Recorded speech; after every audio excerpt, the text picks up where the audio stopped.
Just one place sold the most Acura models in the last 18 years. Acura of Pembroke Pines. Drive the new Acura RDX, only $399 a month during our 18th anniversary sale.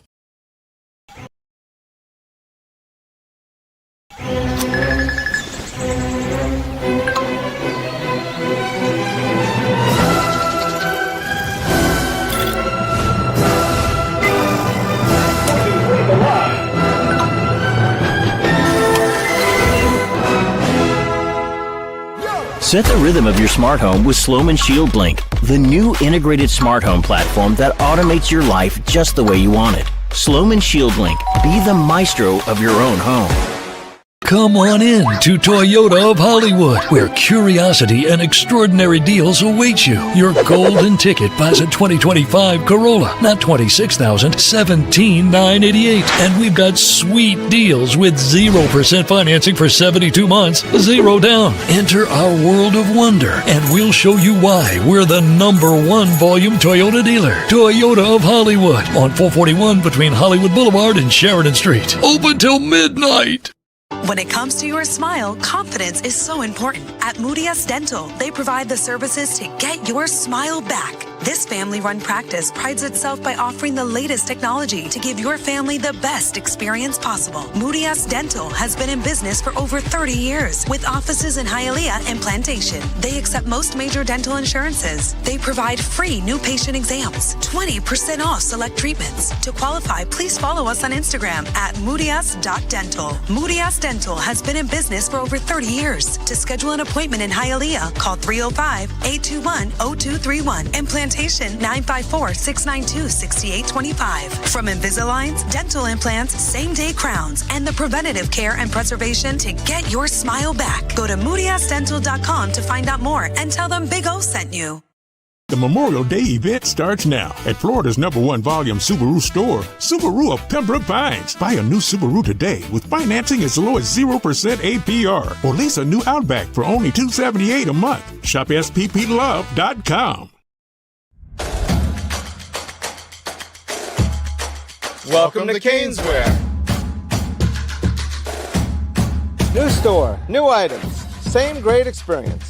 Family owned and operated since 2010, Caneswear has the latest merchandise from the Miami Hurricanes, Miami Dolphins, Florida Panthers, Inter Miami CF, and more. Come visit us at our store in Davie on University Drive, just south of 595, or online at caneswear.com. Caneswear, the spot Miami fans shop. Hi, this is Jeff Welt from Welton Rayom. Dan and I have been in business together for over 22 years. We're not your typical lawyers. When Dan's not working in the office, he's flying his stunt plane.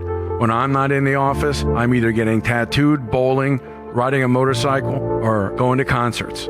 We might not be your typical attorneys, but we are aggressive attorneys, and we'll do whatever it takes to get you what you deserve. Consultations are always free. Call us anytime, 24/7. Welton Rayom can help. Just one place sold the most Acura models in the last 18 years. Acura of Pembroke Pines. Drive the new Acura ADX, only $289 a month during our 18th anniversary sale. The viewpoint, statements, or beliefs expressed on the following program by the host, guests, or callers are not necessarily the opinions of FantasyAccess.com, Media Group Inc. ownership, management, sponsors, or website.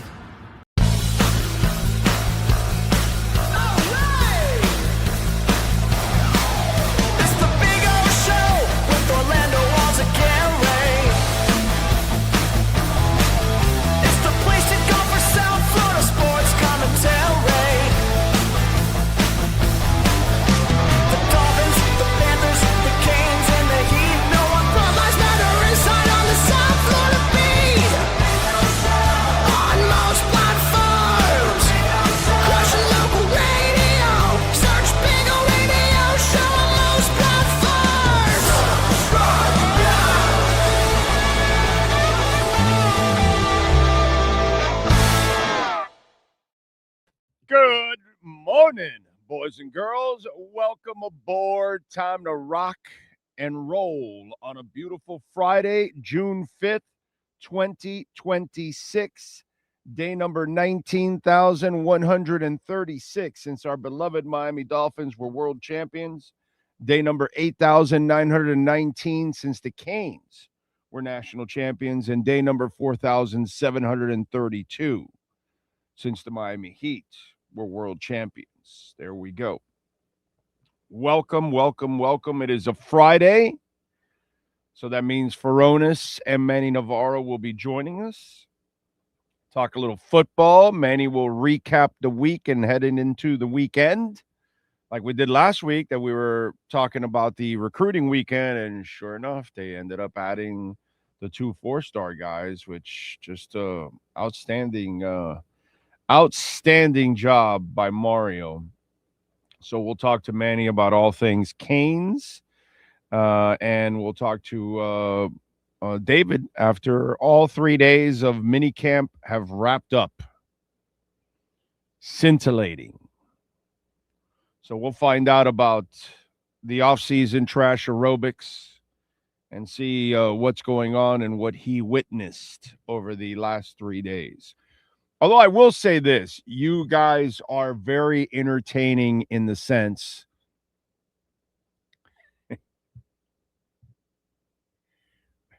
tush push talk. Seriously. The team that can't put together an offensive line, we're already going to tush push. The team that can't build a culture, we're already going to tush push. You know, that kind of stuff. This is the off-season silliness that you have to fill in overall.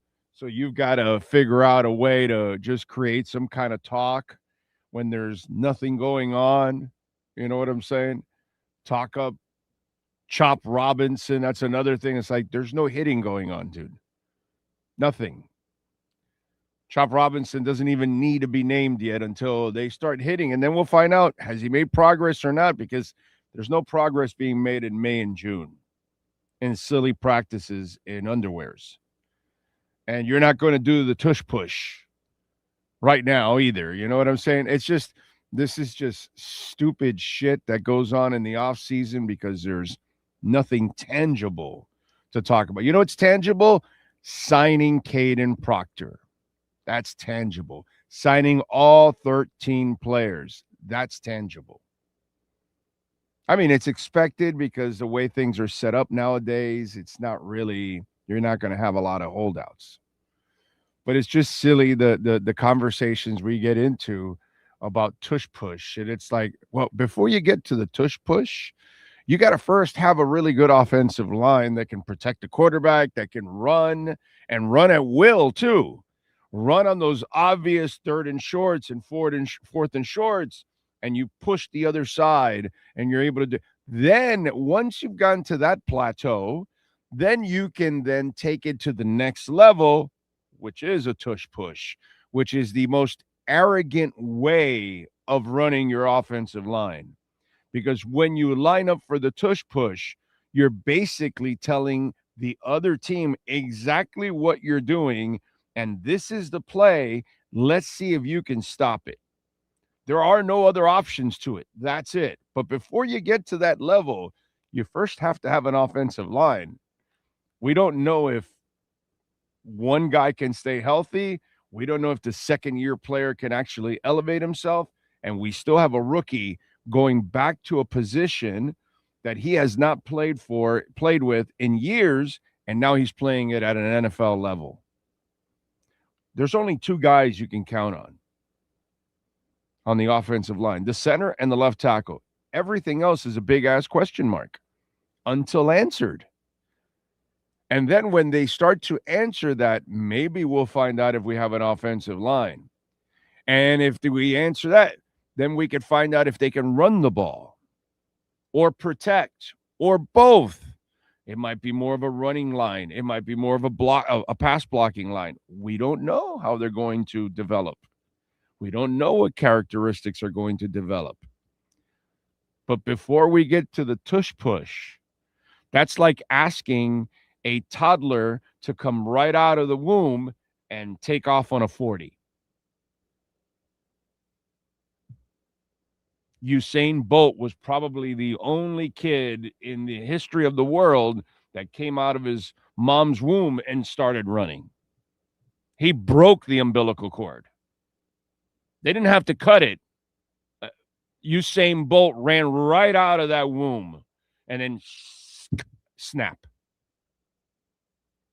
That's how it happened. But outside of Usain Bolt, the rest of us have got to cry, get our asses smacked, get carried around before we even start crawling, before we even start trying to walk and fall, before we even start to run.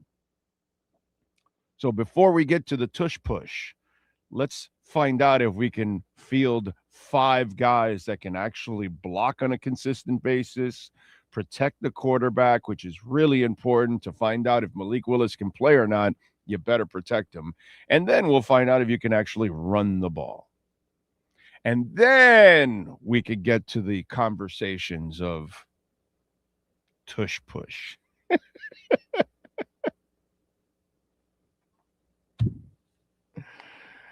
Oh, man. Our friends at All Year Cooling, they are dominating everywhere, man, from Key Largo to Vero Beach. Over 350,000 satisfied customers. That is awesome. And that's because, of course, the Smith family has been doing an amazing job, starting with Tommy Sr. back in 1973. Tommy Jr. has taken over. Senior, rest in peace. Amazing man. And it has just continued to grow. Like I told you, homestead of Vero Beach, and now offices in Naples for our friends on the West Coast. And they've been at this. This is year number 53, folks. Florida's #1 AC and plumbing service is All Year Cooling. So if you have any of these issues, tell them that Big O sent you. Extended warranties, financing available, same-day installations, free repair services, 7-day-a-week service. Call them, All Year Cooling and Plumbing, and tell them that Big O sent you. Don't forget, smash the like button. We need that. That gets the algorithms going. We always appreciate that. You can make a donation to the show, Cash App or Venmo at Cash Big O Show. That is Cash Big O Show, Cash App or Venmo. And make sure you can use those QR codes too. Send in your questions, comments, insults, however it is you want to do it. We appreciate the love either way. It's all good. Thank you, thank you, thank you out there. All right. Ah, yes. We will have Furones in a few minutes and Manny Navarro joining us too to talk a little Miami Hurricanes. As for the markets, where are we at? First of all, let's start off. We have, didn't I tell you guys a couple weeks ago? We got a shot at going to 60. Here we are. We just did it today. 60,681. I'll wait a little bit more, see if we get a little lower. This is good. This is really good. This is really, really good. That is awesome. As for the markets, after a red day yesterday, we have started off with a little red again today, 85. Down 85 points, at least when I first opened it up. And the S&P is down 75 points. That's actually a lot for the S&P. And the NASDAQ is barely down a quarter of a point. Now, you know, I always open the app up and then it gets a little refreshed. And sometimes we get a different number. It might be a green number, maybe a deeper red number. We'll see. Right now, the Dow is at 51,480. Had a really good jobs report, about 170,000 plus jobs. Again, I don't know. All that stuff gets revised again and all that. Although last month's got revised up, not down. So we shall see if that affects anything. People are still talking about rate cuts, and then other people are talking about actually jacking up the rates and more. So I don't know what's going to happen. The job of the Fed is near impossible to fix this mess that has been created over the last quarter century. I'm sorry. It's bad. But it's Dow's down 78, S&P's down almost 72 points. That is the accurate reading right now. So, but again, considering everything, Good day. The market has been strong all throughout so far. I'm shocked, but it's been strong. There's no doubt about that. All right. Cash App or Venmo at Cash Big O Show. That's Cash Big O Show. Cash App or Venmo, as always. Appreciate you all out there. Oscar Rojas, I see number 1 out in Melbourne. Thank you, sir. The Jaybird in. No, he's looking forward to his Knicks tonight. Looking forward to the game myself. This is good weekend because we get a finals on Friday and Sunday, which is cool, you know? And that hockey game last night, holy shit, that was awesome. Nothing's better than the Stanley Cup playoffs. Nothing. Hockey playoffs are the best. I know most of you won't agree because most of you aren't necessarily hockey fans. But those that are all-around fans and you're objective about it and you really measure all the playoffs, hockey playoffs are the best playoffs. It's not even close, actually. And that game yesterday, I mean, you thought Vegas was going to wrap that thing up, and then Carolina ties it and then takes the lead. And then for the Knights to then tie it right before the end of regulation to send that shit to overtime. It was great, man. It was great. It was fun to watch the reaction of the arena and all that. I don't have a horse in the race. I don't care. I picked Vegas in this one in 6, but it's not like, oh my God, it pains me that Vegas lost.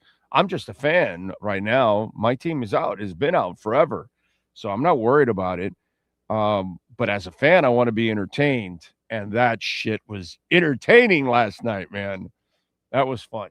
And the challenge by Tortorella was very questionable, you know, and you gave them the power play and they ended up winning on that power play. So, you know, that's when you got to live with. But here's the problem with all of this. Where were you before Tortorella? You know what I'm saying? Where are you now with Tortorella? And you can't be talking about how, well, you know, when he took over, he said I'm here to coach with you guys, not coach at you guys. And that won a lot of people. Well, hey, man, you got to take the bad with the good. And last night, questionable decision. But in the end, where are you without Tortorella? So this is what you got to live with. It goes like that. You know what I'm saying? So you can argue about that decision all you want, but Vegas may not even be there if you didn't make that phone call and bring Tortorella in after you made the change. Jeff in Long Island, Cosa Nostra. Oh, he says, happy Furones Friday. Let's see. Good day, Quinn Ewers. Don't let them deny greatness, QB1. Well, I don't know if they have any greatness at QB, period. TJ Superman in the house. True Finn fan. Big Jonsen. Let's see. Virgin Ortega. And let's see. Oh, it's his backup account. It's Alexis Palenzuela. You guys got like burner accounts too on YouTube and everything? Wow. That's too much. Lenny Pena. Thank you, sir. Tiger Shark. Tony in the house. LOL Fins. What's up, my brother? Ty in the Bronx. Juan Mendoza. How far are we letting Bitcoin drop before we buy some? I'm buying, bro. I'm buying. Every chance I get, I'm buying. I'm not worried about it. Since it's been down here, every little bit I get, I buy. And, you know, so if I get a little chance more here in the next day or two, I'm going to watch it and I'll buy again. At this point, this is a beautiful time to just scoop up as much as you can because now you're getting bigger chunks than you normally would. And people like me working stiffs, you know what I mean? I'm not rich, dude. So working stiffs like myself, these are the moments that I wait for. I pray for. You know, other people are panicking, and I'm like, I'm super happy. I play the long game. I'm not worried about this. I'm here to accumulate. I'm not here to worry about. I know where the game ends. Fiat has no bottom. They will all print. Bush Jr. will print. Obama will print. Biden will print. Trump will print. And Trump will print more than all of them because he's the record holder right now at 11 trillion. Biden's at 8.4. Obama's at 8. And Bush Jr. at 6. So here we are. They will print and print. They just bought back $12.5 billion of their debt because that's what we're going to do now. We're going to now, since people aren't buying our debt and they're dumping our debt, we're now going to end up buying our own debt, which is just a crazy rig. And I know what's going to happen here. And I'm happy that all of this is happening, and I'm glad that the FUD is happening, and I'm glad that people are panicking and all that kind of stuff. It's all good, man. I know where this all ends up, unfortunately. Okay? But I've got to do the best I can with what little resources I have to protect me, my family, and everybody else has got to do the same thing. You know what I mean? And we all have our own theories. We all do our own homework, and we all come to our own conclusions. And I see what's going on. Bitcoin is up, 7 billion% from when it was started 17 years ago. And since 1913, the dollar has lost 96 to 97% of its value, of its buying power. So one only goes up. I don't worry about the fluctuations of it because eventually it will just go up. The other one completely goes down and down and down because don't you buy less and less and less with your dollar every day? Doesn't everything cost more and more and more? It never goes the other way. It goes that way, right? That beer, that Coke, those cigarettes, the gas, whatever it is you buy, that hat, everything costs more because the dollar shrinks. So I don't worry about the short-term stuff. I don't worry about the short-term FUD. I know long-term where it goes. You're all welcome to do your own homework, because I'm certainly not a financial advisor or a wizard. But I think it doesn't take a rocket scientist to kind of look at the simple math of what happens to one thing that's devalued and the other thing that has finite quality to it and only goes up in value. Like I said before, it's only about education and adoption. Those are the only two things that we're waiting for, and tons aren't educated yet. Once they get educated, the adoption follows. I'm not worried. I worry very little. So these drops to me are an absolute welcome. That's my 2 cents. And we thank, of course, the friends at R&M Contractors, Ray and Mike. I mean, if I'm going to talk a little crypto, then I got to give Ray and Mike a little credit there because they support all of our Bitcoin segments. By the way, if you need complete remodel upgrades for your home, your condo here in South Florida, waterproofing your terrace, your balcony, a flood test report, which is really good. It's good for your own home, your second floor. You don't want the water going down to the first floor. You don't want in your condo the water going to your neighbor or anything like that. You want to have a flood test report so it drains out properly and all of that. R&M Contractors does all of that, and that saves you a lot of money, a lot of hassle, a lot of reconstruction. Give them a ring, folks, 305-345-3649. If you want to see how exceptional their work is, because it is high-level work, go to their Instagram page, RMC Fisher Island. That's RMC Fisher Island. You will see their work. Call Ray or Mike, 305-345-3649. Don't forget to visit our friends at Caneswear and use our code BIG010. You will get 10% off when you use our code BIG010. And you can also get free shipping when you order over $99. All right. So there you go. And if you go in person, use our code BIG010. You will get 10% off. You will be shipping it yourself when you go in live. So that's kind of your own free shipping. You know what I'm saying? It's kind of the same thing. Let's see. What else do we have here? Oscar, what is it? 0328 is in Fort Myers. Thank you, sir. Always love when you guys put where you're listening from. Jessica Cashier. Ring it up. The line is going to be top 5 this year. So, yes, tush push is in the cards. You have a small QB. He got injured in the short time that he played last year. Okay. Yes, he's built stronger than Tua, but he's a small QB. He's not a big QB. But hey, Jessica, love the enthusiasm, even if it's not logical. Let's see what else here. Gus 1388. Brian Landis is in the house. Let's see what else. Big O and chat. When has it been the last time that anyone's been to Atlantis? Oh God, I'm not the person to ask. You know when was the last time I went to Atlantis?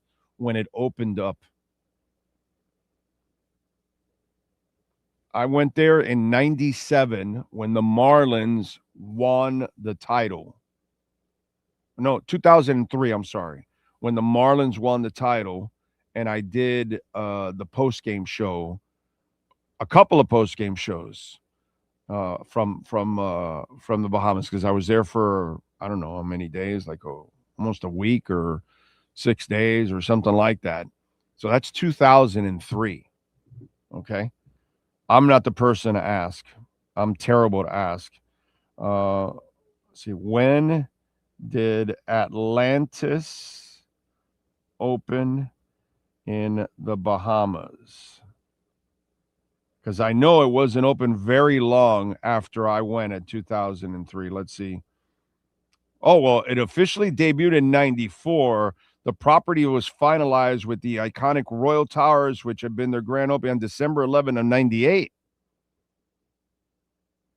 I thought it was kind of like with the whole fish and whole aquarium and all that. I thought that was kind of like right when we were close. See, so I was wrong.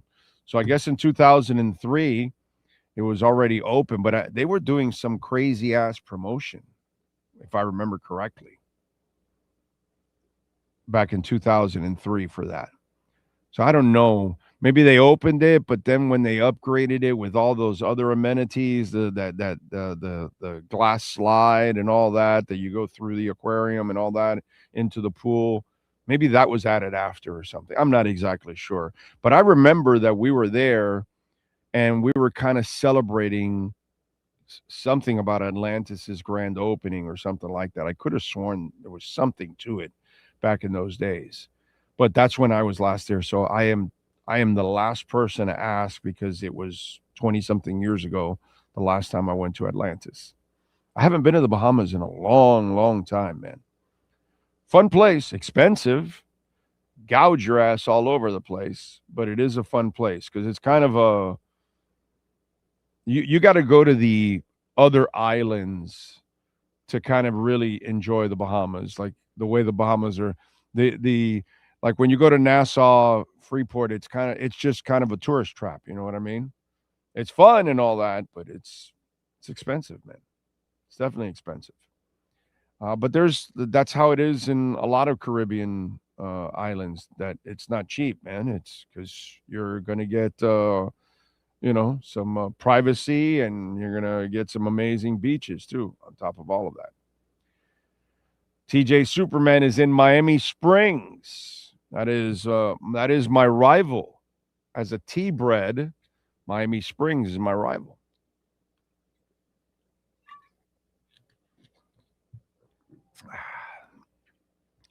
Think Blue Dodgers is smashing it in LA. He says he woke up stoned, immaculate. So he's using a little Doors action there. The Wasp. I like it. I predict the Ravens winning the AFC this year. Awesome. Good for them. Brian Landis. I was at Atlantis in 95. Beautiful place. There you go. John Padilla out in the Bay Area. 2003 fun year. Yes, it was. Yes, it was. And yeah, I know I had a great time. My daughter, my wife had a great time. They were able to enjoy all the amenities of Atlantis back in the day. Yeah, we had an awesome time, dude. Fantastic time, for sure. Yeah, it was definitely a experience back in the day. I don't know how it is now, so I can't say anything now. I can't talk about it now. But I know when I went, I had a blast, and it was great. And rest in peace, Fix It Yelton, our producer, our engineer. And in Game 7, we lost power in the area that we were at in the hotel. It's crazy. Where we were connected, we lost power. And then on top of all of that, the phone line wasn't working. So this is 2003. Yelton went to a lamp that was close by. He took the lamp apart and used the electricity that was juicing the lamp to run our stuff. I've never seen that in my life. I've never seen an engineer do something like that out of nowhere. And then he had another line. He had a longer line, and he found another connection, which was like, I don't know, 100 feet away. And he ran the line to that. Fix It was one of those, God bless him, rest in peace. I know he's no longer with us. He was a beautiful person, great dude. But maybe the most creative engineer I have ever been around in my life. Like back in the day, I remember once we were at Hooters on Pines and University, and we didn't have, the internet went down. This is like early 2000s, maybe late 90s. And it was dial-up in those days. And I remember that they had a fax machine in the back of Hooters. Son of a bitch ended up running a line through the fax back to the front, so my laptop could then connect, and we would have internet, and I could connect my whatever it was, AOL or I don't know what it was, I Prodigy or whatever it was in those days. Fix It was, man, that was an experience. That was a hell of an experience. All right, let's do it. Let's talk a little Miami Dolphins with the one and only David Furones. All rise, football fans, as the Welton Rayon Miami Dolphins report with David Furones is in session.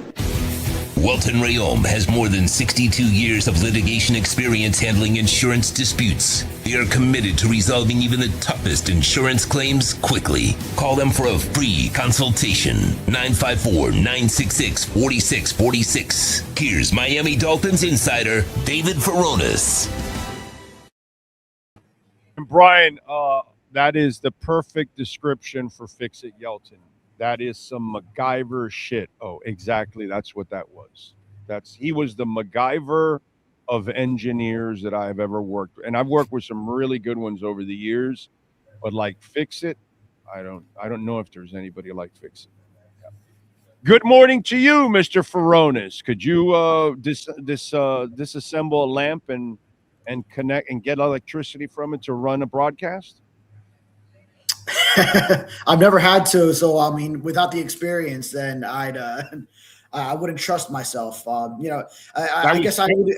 I was Game 7 at Atlantis Hotel in the Bahamas.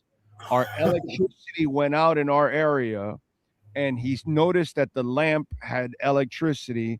The son of a bitch dismantled the lamp and took the electricity from the lamp to run our broadcast. What a stud! That's stud and a half, bro. That's as clutch as Ray Allen in Game 6, saving the Heat. Yeah. It's just about as clutch. No, really, I'm going to call Bosch because Bosch had the rebound. Bosch had the pass. First, you need the rebound, and then you have to be smart enough to find the man and make the pass so Ray Allen can make it. And don't forget, Bosch blocked Green. And blocked the shot, 3-point in the corner. Chris Bosch doesn't did the get gritty work. Did the gritty work there in that clutch moment. Bosch doesn't get enough credit for what he did in that championship series. We all credit Ray Allen, but without Chris Bosch setting the table, there is no Ray Allen. You know what I mean? Yeah. As Apollo Creed would say to Rocky, there is no tomorrow, Rock. There is no tomorrow. You know what I'm saying? So, I was thinking of that quote for something recently. I forgot what, and I was looking for the GIF, and then like the GIF didn't pop up for me, and I was just like, damn. But that's just funny. You mentioned it here today too. Yeah, but then Bosch also didn't he go scoreless in Game 7? Was that what it was? I know, but everything you're saying too. But I think it either not Game 6. Pretty sure. But when you have the biggest rebound in the series, he did. The biggest assist, and the biggest block in the series. I'm good, bro. Oh, yeah. I'm good. You did your part, bro. You did your part. You know what I'm saying? It's like Gary Payton in the old 06. Yeah. He hit in the close games 3 and 5. Yeah, he had a couple of big shots. Huge shots, bro. Huge shots. And these are little things that go by the average person. But if you really look and start looking at the meat of the matter, you know, championships happen because everybody contributes usually. You know, there's always some other people that did some key things in key moments that really lifted you, you know. By the way, did you watch that? Did you watch that Stanley Cup final last night? Yeah, what a crazy game. Gee, what a rally in Raleigh. Right? So I didn't even try to do that. I just happened to say it. Many rallies in Raleigh yesterday. Yeah. They both did it, bro. I mean, when the Knights tied it up to send it to overtime, that was like, holy crap, dude. You know what I'm saying? For Carolina to come back from the 2-0, and they were getting dominated. Right. It wasn't like they were losing 2-0. No, they were getting their asses handed to them for 2-0.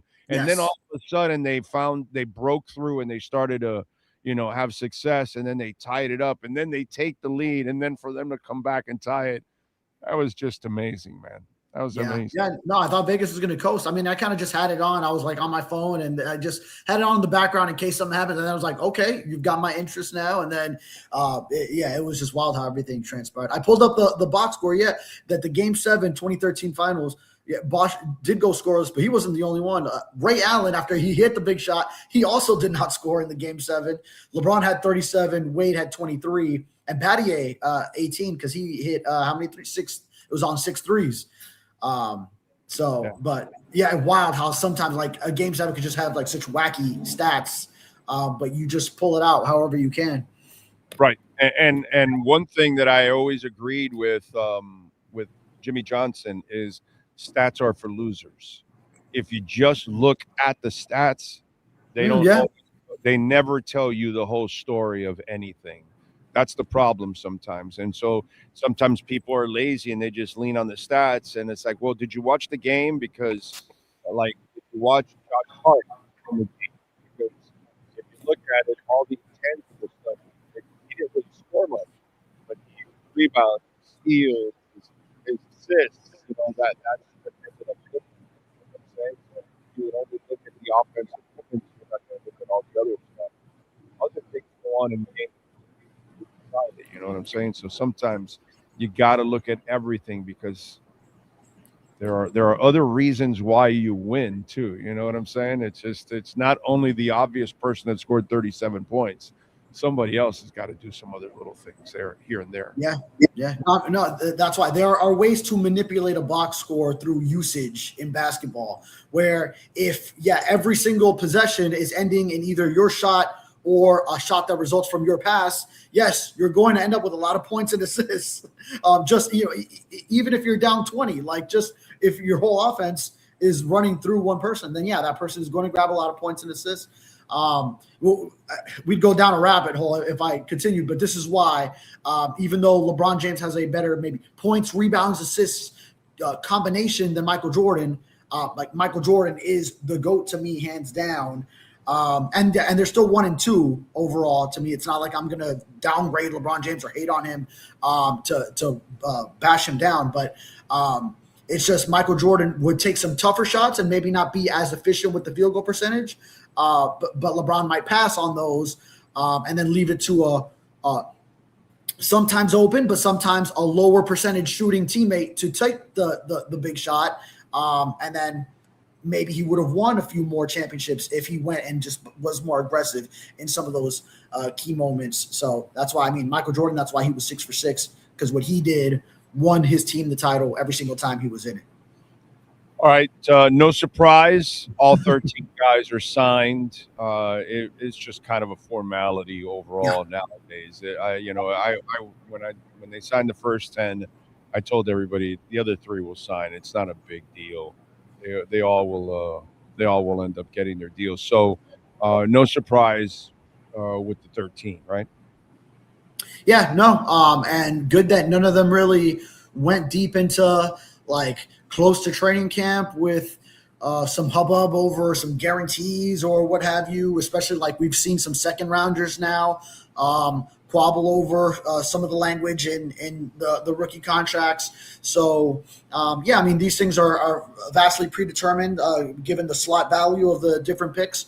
So, and then we knew it was going to get settled once post June 1 hit, which we are now post June 1. So they got the mostly Bradley Chubb money, a little bit from Tua that helps. It's not even $1 million from Tua for right now. And then that goes into signing the big rookie class. So they needed that relief to get these guys officially signed, and that's settled. Move forward with business. All right. Well, now, you'll have one more mini camp next week that you guys will be able to view. And then after that, it's closed down till training camp. Will one of the 2 guys be signed by training camp? And I'm talking about Brooks and Brewer. Yeah, I think so. I'd even put it at, all right, I'll say at least one, and I'd lean toward believing that both it'll happen for them going into training camp. And that's why, but this is why I caution it. It's just you always see these cases of, okay, these things go into training camp, but I feel like both sides want to get it done.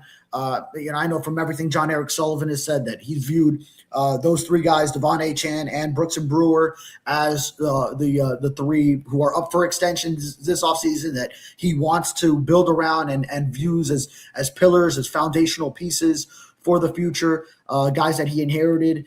That aren't his own, but he does view as guys that he can keep around for what he's trying to establish. So I think, like he did with Achane, I believe he will get it done with Brooks and Brewer, and he'll have the room to maneuver with it now with the post June 1 money for the short term, and then plus the space that is there in future off seasons, which he doesn't want to make too much of a dent in, because then you want to have another big rookie class next year that you bring in, and you want to start getting competitive in free agency. So you want all that kind of flexibility, but you also want to make sure you have these guys who are you want as key pieces going forward to be there.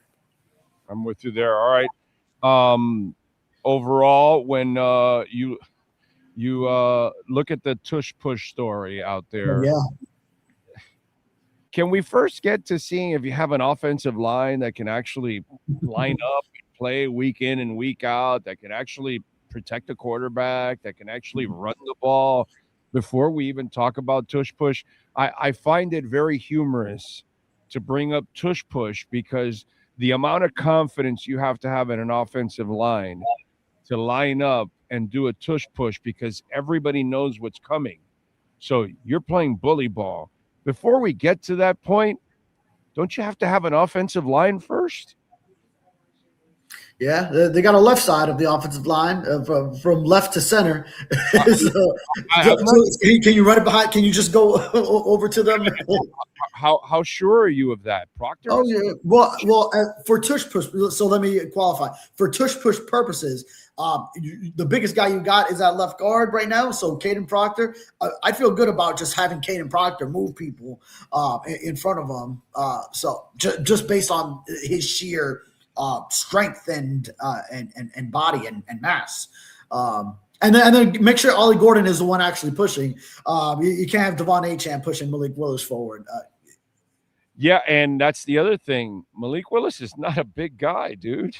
He's not Jalen Hurts in that sense, yeah. No, he's not, and he's not really. He's actually the same size as Tua. He's just a little thicker. He's got more muscle. He's got some muscle on him, yeah.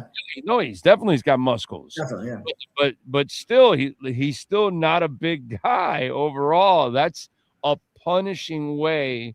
It's just kind of silly to bring that up when we don't even know if they have an offensive line yet. You know what I mean? There's a lot of potential, but Caden still has to prove he can play guard at this level. Austin still has to prove he can stay healthy on a consistent basis. And then Savania has to prove that he actually can play consistently at this level, even at the most comfortable position at right guard for him.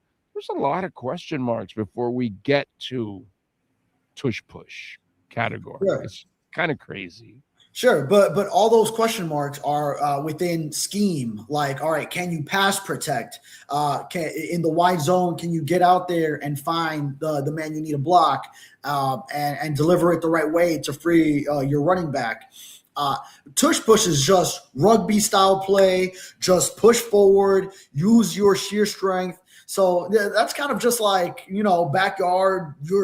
If you're playing some tackle football, like you're bigger than the other guy. You just push him back and get the 1 yard you need. So it's different than like the questions of technical offensive line.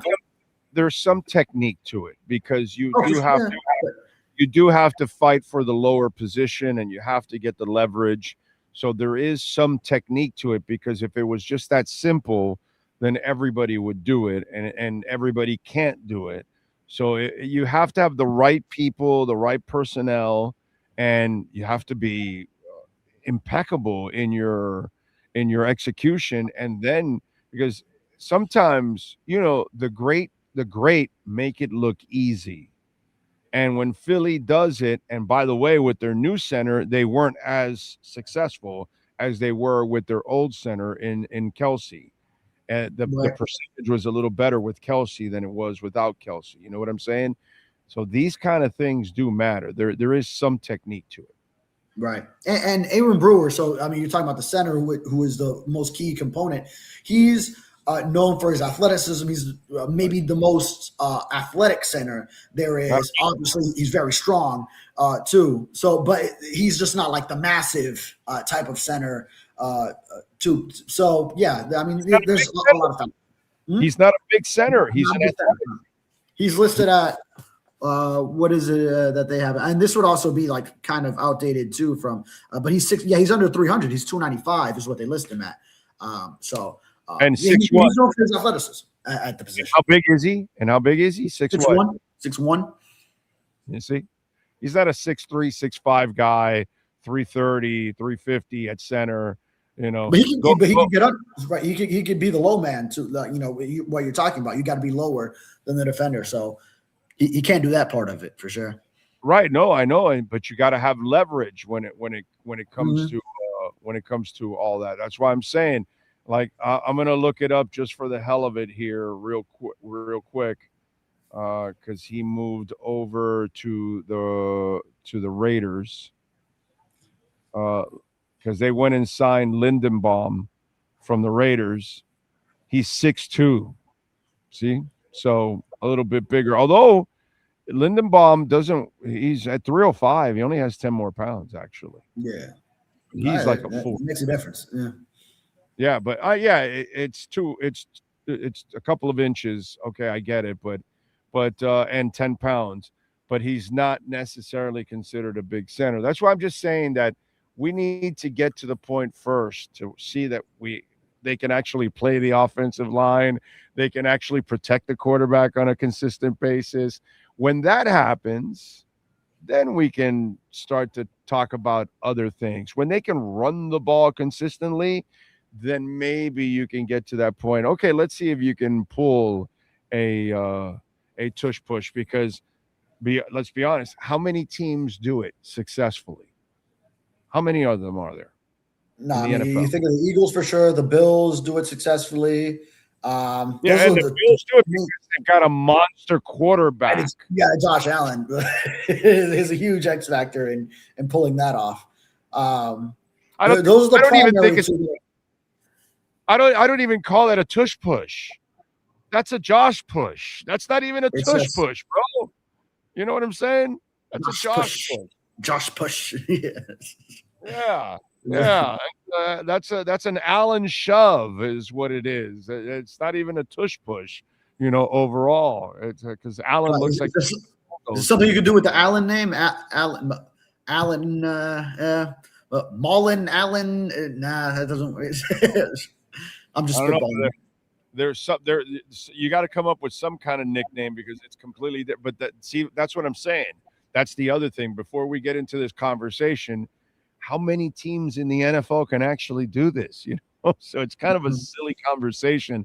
Let's see if they can develop a culture. Let's see if they can develop an offense and a defense. Let's see if they can coach. Let's see if they can find talent. Let's see if they can simply protect the quarterback. Let's see if they can simply just run the ball before we get to tush push, something that almost nobody does around the league. Let's see. I got it for the Dolphins, though. I couldn't come up with a nickname for Josh Allen, but they're not doing tush push if they roll Malik out there in this. It's the Malik sneak. There you go. The Malik sneak. Let's go. It's more like a Malik sneak because I don't think he squats like 600 pounds. Right, and it fits more too for what he would be doing. He's sneaking it through. Yeah, he's probably sneaking. Yeah, exactly. All right. How did the sneaker look over the practice yesterday? Malik Willis and Ewers. How's that? There is no competition because Malik is the starter, but people have noticed that Ewers has looked equally as good or maybe better than Willis at times because some are admitting that Willis is looking a little better. I mean, Ewers is looking a little better. Yeah. I mean, it's tight. Malik is running the ones. Quinn is running the twos. And Quinn he's taking ownership of the offense. If I could borrow what Bobby Slowick was just saying yesterday about him. Yesterday they had a big red zone period, and it was actually Quinn Ewers who one time scrambled up the middle, and you think of Malik's athleticism. And I think for Malik, they want him more in the pocket, working on the passing aspects of the game right now, since this is practice. And then he could do the athletic stuff. But Quinn Ewers evaded a pressure from the edge, kind of one of the few times there was pressure. There wasn't a lot of pressure from the front of the Dolphins in these red zone periods. Took the hole up the middle, had room to run, and he showed his elusiveness there, which let's not forget he has that, and he showed it in flashes too. But also just the passing aspects. He's ahead in throwing the football from Malik Willis, which we all know that's where Willis has to make his strides and make his improvements. But Willis did improve these 3 days of minicamp from the OTA session that we saw last week where he struggled. That session that was closed in between, Half even told us at the start of minicamp this week that Willis showed improvement in that one as well. So I think we're seeing the steps taken. It's the coaches explained to us that a lot of it is the rounds of install. Like the first time they install everything, it's going to be a little bit tough. And then you saw Malik take a step once it was the second go around with all the stuff that the Dolphins are putting in. And then they're getting to the third go around now. So I think just with each time they go through that process, Willis has shown some improvement, and he threw several touchdowns in the red zone period yesterday. it was basically a whole practice of it. Jalen Tolbert, saw one of Greg Dulcich, Malik Washington, or sorry, I might not have Tolbert. Theo Weiss, he had one of Theo Weiss. So Willis is spreading the ball around. We've seen Jalen Tolbert and Greg Dulcich become kind of his top targets. So he's taking the steps too. But Quinn Ewers, he's been with Bobby Slowick last year, so I think that's an edge for him. And he's shown some good things where. Hey, if Willis definitely is that starter and it's not like open to competition later on because Ewers is just shining so much, you'd be comfortable if Willis went down. It's not going to be a big drop-off with Quinn Ewers. By the way, Welton Rayom, proud sponsors of our program. If you need two lawyers that you can trust and they're going to kick ass, lots of our listeners have called over the last 6 years, almost 7 years. They've been with us every day here on the platform. Bankruptcy, which unfortunately – by the way, Florida is leading in foreclosures in the country. Homeowner property damage, condo damage, criminal defense, business owner claims, commercial litigation, personal injury. The consultation is free. So you can explain your situation, and they have their own adjusters. And we are in hurricane season now, starting here on June 1st. So now keep this number just in case anything happens, a storm comes in, causes some kind of damage. Never call the insurance company. You call Welton Rayom first. They send their adjusters, and then they attack the insurance company on your behalf. You never have to worry about that headache. 954-966-4646. You mentioned the hurricane season, June 1st. They give you your post-June 1 salary cap relief there. That's a post-June 1 relief that you get. Damn right. So make sure you call, or at least keep that number by your side just in case you need it. Now, James on the chat board says, of course, Malik is not separating himself from Ewers. They're both backups. What do they say when you got two quarterbacks you got now? Yeah. It's hard to argue with that logic because really they both are backups until proven otherwise. Yeah, I mean, Ewers was a third string his rookie year, elevated to actually, he kind of just skipped being the number 2, aside from 1 week when he was the backup, and then Tua did exit that game in Cleveland. But then once Tua was no longer going to be the starter of the final stretch and they were eliminated, then it was Quinn Ewers just jumping Zach Wilson. And Malik Willis, yeah, I mean, he didn't start when he had all the hype coming out of the draft out of Liberty with the Titans. Then they draft another quarterback in Will Levis after that. He's the backup to Jordan Love to try to revitalize his career. But yeah, I mean, right now, one of them is going to be a starter.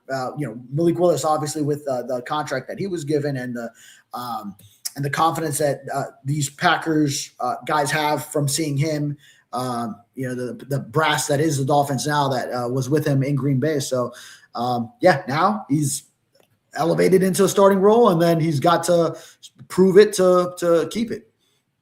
By the way, I saw an article by Omar Kelly, and I don't, I know you guys don't write the headlines, but it's kind of almost impossible to screw up the headline if the story was about this, which it was. And can Hafley have the same kind of success that Wannstedt had? That would be a very low bar, wouldn't it? But it would be a bar the Dolphins have not reached since that last playoff win, which was under Dave Wannstedt in 2000. So that's the first step. That's the first step. Is you got to get to where Dave Wannstedt had the Dolphins first. Then you can talk about anything else. Yeah, but that's not the success that people really want. People want to be respectable again. They haven't been respectable in decades, bro. Yeah. They weren't respectable in those days either. They were a scrubberini team that was barely making the playoffs. And when they would make the playoffs under Jimmy or under Dave, they would then get embarrassed after that. It wasn't just about making the playoffs. It's about really having true success in the playoffs. And that's really what I want from Sully and Half. I don't want anything that I've seen the last 35 years, dude. I don't want anything that resembles the last 35 years. Yeah. Well, those Wannstedt years were kind of like my first of really true like football consciousness. Like I knew some when I was a really small kid, like Dan Marino, and I knew his name, but it's not like I knew football, I knew what I was watching and knew the whole league. Like then, like once I got into like end of elementary school into middle school, and those are the Wanstead years. And even those teams, it was like after the 2001, so 2000 they had the playoff win, 2001 lost to the Ravens after they didn't win the division. It was the Patriots came up, but they had the top wild card and they had a home game because back then it was 3 divisions. Then 02 and 03, a lot of expectations when Ricky Williams came in, combined with the defense. And if you were still able to win a playoff game with Jay Fiedler at quarterback and you still had him, and then to not even make the playoffs in 02 and 03, that was pretty damning because that was there he is. Because those were talented teams. That defense and run game, especially that era, defense and run game was so huge. And to miss the playoffs both those seasons, and then 04, it comes crashing down for him. That was disappointing. Yep, it was. It was. And we're used to it. So, yeah, that's not really what I want. The Dave Wanstead years are not something that I glamorize or oh my God, I'm more pissed because what you did was all those Dave Wanstead years ruined that defense. You had a chance to create something special with that defense, and you just couldn't figure out the offense. And he failed in that part of his job of figuring out the offense. So when I saw that article, can he have Dave Wanstead-like success? I'm like, that's a really low bar to have at this point in time. It's like, wow, we've really lowered the standards here in Miami overall. It's, not good. Yeah, well, I mean, it was Shula for so long, and then Jimmy Johnson was a step obviously below that, but he had the previous success obviously with the Canes and then with the Dallas Cowboys, and then it was just like it kept. And then Wanstead was a step below that as well, and then it's just been a round robin of who's coming in, and then just not bringing the Dolphins back, and then exiting, and who's the next one, and so. Hopefully this is the one. Hopefully this is the regime. All right, what do you got going on this weekend so folks can check you out, my man? Yeah, so I mean today I'll actually be writing about Juju Brents, who has a real shot at vying for that starting cornerback position on the boundary. So writing him, we have the Dolphins Deep Dive podcast that will start in about an hour. So that's about when you wrap up, right? You wrap up at noon? All right. So, yep. I will come on over to the Sun Sentinel podcast. Me and Perk will break down mini camp. So we got that going on. And what did I write yesterday? Damn it. I'm always your boy Jamari. Oh, yeah. Bobby Slowick breaking down the offense. Hi, Malik Willis. Oh yeah, Jamari Salyer. Yeah, he got hurt during mini camp. So they said it's nothing too serious. So that's the update there. Yeah, that's the good point that it was. Yeah, right. After we did, that's the good point. Yeah. Yes. All right, follow on Twitter at David Furones _ Catch his work there at the South Florida Sun Sentinel. David, as always, have a great weekend, my brother. We will catch up next week. Yes, sir. Sounds good. This has been another session of the Welton Rayon Miami Dolphins Report with David Furones. At Welton Rayon, they don't get paid unless you win. They handle complex personal injury claims caused by the fault of another in both state and federal courts. They handle auto, trucking, motorcycle, slip and fall, and bicycle accidents. Call 954-966-4646. Welton Rayon can help.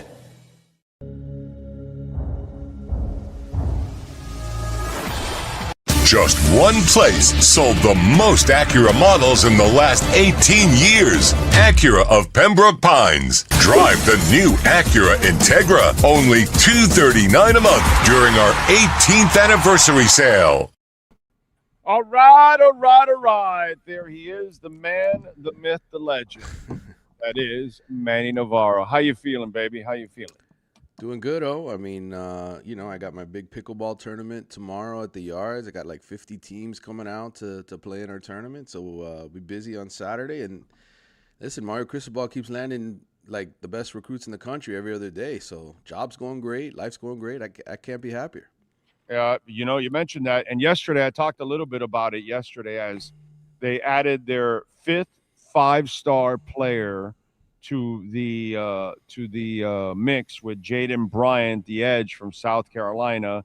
So they got Dante Wright, they got Nick Lanier, Jaden Bryant, Israel Abrams, and Al King Hall, the 5 guys that are 5 stars, which back in the day, 5 years ago, 10 years ago, 15 years ago, they couldn't even get one to even visit, pretty much commit. And then they've got 9 4-stars. Mm-hmm. Okay. But then I talked about the best part of the stat of all. Because, now you get spoiled and you got a bunch of 5s and you got 4s. And then you got 4 3-stars. And so some people might be saying, well, wait a minute, why are we wasting our time with 4 3-stars? But I went and looked at it. One's from Key West, the other one's from Davie, the other one's from Lake Worth, and the other one's from Gainesville. So as I explained on the show yesterday, 3 stars in Florida are probably 4 and 5 stars in other states. So I'm good. If you're getting my 3 stars here in Florida, that means there's something to there's some shake and bake to it. And Mario and company and his recruiters and scouts and all that, they must have seen something in these 3 stars. But the fact that they're all 4 Florida kids, that to me was like, okay, I'm good. I can see what they're doing there with those 3 stars. And that's the thing. You got to give Mario the benefit of the doubt when they start recruiting 3-star guys. And as Cooper was a 3-star ranked 13 or 1400 in the state of Alabama. And Alabama didn't really want him, or Georgia. And he went in there and took him. And the guy was essentially a 3+ year starter because he even started games as a freshman. So, the bigger deal here, in my opinion, is that they're going to anywhere in the country now and getting the best players and beating the best programs for those players. That hasn't happened here since they were winning national championships. And yes, I know they took a step forward on the field last year and had an incredible run to the national championship. But to me, and you know this, you and I have been talking for years, I have always told people the U will not be back until every player in the country honestly wants to come here. Not say, we want to come visit, right, and do an official visit. But when they start getting the number 1 player in California, as you mentioned, the number 1 player in South Carolina, the number 1 player in Illinois, and it becomes a regular thing, that's when you know Miami is back. And so now I can say Miami is back. Yep. By the way, with those 2 with the 5-star and the 2 4-stars over the weekend, are they moving into the top 3 because they were at 4? So I think they're 3rd now officially. I think Texas A&M is still ranked ahead of them. I'm trying to remember the rankings because they change all the time. I know Texas A&M is number 1. After that, I forget who number 2 is. I'll look at it right now and tell you. Number 2 is Oklahoma, but Oklahoma's got 5 more recruits than Miami does in their class. So, in all honesty, I think it's the number 2 class in the country. Miami is right now behind Texas A&M, who just has more star power, and they're spending boatloads of money. And hey, credit to Mike Elko. That dude's a great coach. If you go back to last year's playoffs, I mean, that was outside of the national championship game. That was the toughest game for Miami. Was that Texas A&M game? I mean, Elko is the guy that was at UConn, correct? Elko has been in a lot of different places. He was at Duke, obviously, a couple years ago before Manny Diaz, and really helped get Duke going in the right direction after things had slowed down there under their previous coach. And he was at Notre Dame years ago. I mean, he's been around the block, but one of the top coaches, and he's got some ace recruiters on his staff, including guys that he took from the Hurricanes, South Florida guys that he has on the staff there. So, Miami, Texas A&M, you got to give the Gators credit. Their new coach is kicking ass on the recruiting trail as well. I think he hired probably the best offensive line coach they've had there in decades, and that guy's getting them legitimate recruits. So, but Miami's there, brother. They're there, and I don't think they're going anywhere for the next few years. The 18th anniversary sale is going on right now at Craig Zinn's Acura Pembroke Pines. And, folks, the Integra 2026 model, you can get it at $239 a month. They will waive your first payment at $450. And the RDX You can get it at $399 a month, 3.9% financing for 60 months. Get on down there to 15601 Pines Boulevard, just off of I-75 in Pines, and tell them that Big O sent you, man. Larry Schlossberg and everybody out there will take care of you. All right. So we see that the recruiting and the rankings are going up as he continues. Who are this weekend's visitors here for the U? Well, this is a big weekend for Miami in the sense of you're not just going to have recruits here, you're going to have legends, because you've got Legends camp going on Sunday. And so what Miami has done is basically brought in a whole bunch of their commitments. Their quarterback, Israel Abrams, who just went to the Elite 11 and was the co-alpha dog out there, like the second, tied for the best quarterback or whatever. He's coming down here.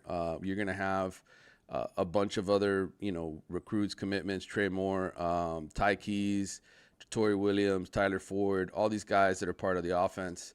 They're all going to be down here. So really the only new uncommitted guy is Anthony Cartwright. He's a 6'5", 235-pound tight end, which I know you love. And we talk about Miami needing to get more of those guys. He's a kid out of Detroit, Michigan Country Day School, which is always producing elite kids. Oregon, Michigan State are schools that are in it for Cartwright. Again, good that he's coming down the same weekend as Miami's quarterback.